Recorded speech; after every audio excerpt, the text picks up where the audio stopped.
Good morning, Michael Walsh here, Norwell Farms.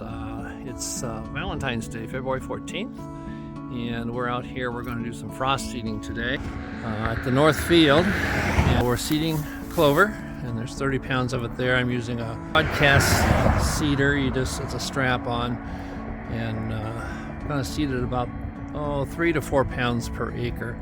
Clover fixes nitrogen into the soil, so that provides a nitrogen source for the grass plants as well. So let's get started, and we'll talk to you in a bit. This is the clover seed. It's white. That's due to the inoculant that they put on the seed. The inoculant promotes germination and just helps it grow better, but it's a fairly small seed. So that's what we're spreading today. Just finished a small section on the north field, and don't want a real heavy seeding, but you can see there's a clover seed there, right there, a little white seed there, another one there. So that's about the way we want it. And the goal is to contact with the soil.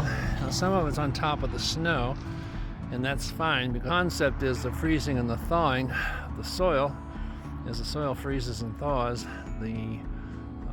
that action works the clover seed down into the soil, and there's plenty of moisture, and it will sprout. The nice thing about frost seeding is if you have some areas that need some help, you can seed it in those areas and let nature take its course. We're up here at the north, what I call the north triangular field. There's about an acre here, a little more, a little less. So we'll get this seeded, and then we'll go on to the area that we cleared the trees earlier this fall.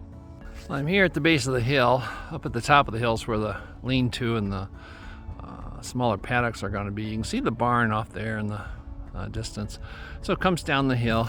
That right where the clover seed is, just to the left of that's a pink marker. That's the corner of the property. So that's where the fence is going to go along here and then along the other line. This area last year, we did frost seed. However, we took out some stumps, and we've got bare ground there today. So I'm just going to frost seed over this, because as you can see, we've got a pretty good stand of clover here. This is all from last year's seeding. We don't want to get it too heavy because of the risk of bloat. So that's good here. The area over there was cleared out of brush and bare ground, and then up along the side and on up along that brush pile, we'll seed there, because that's where fence is going to go. We're on the far south area of the property. Got that area up there seeded. Only had needed to do about a third of that because it was done last year. And then we've got this part nearly done. And if you sight straight down that way to the right of that line, over there, I got to do down here yet.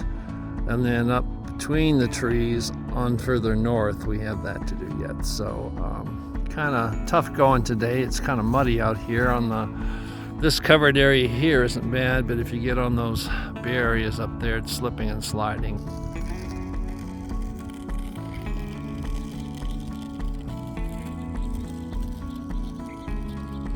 I've decided to stop for today. I got the back part done, but this whole front section here, you can see there's a lot of bare ground, and it's almost impossible to walk on this. You take one step, but you can see from my footprints how much you slide. So that makes walking a lot more difficult, and the longer you walk, the heavier your shoes get due to mud accumulation. So I'm going to need just a bit more seed anyway. So I'm going to stop for today and then wait till this freezes. And once it's frozen, it'll be a lot easier to walk on, and then I can get the rest of it sown. So that'll be it for today. Thanks for joining us.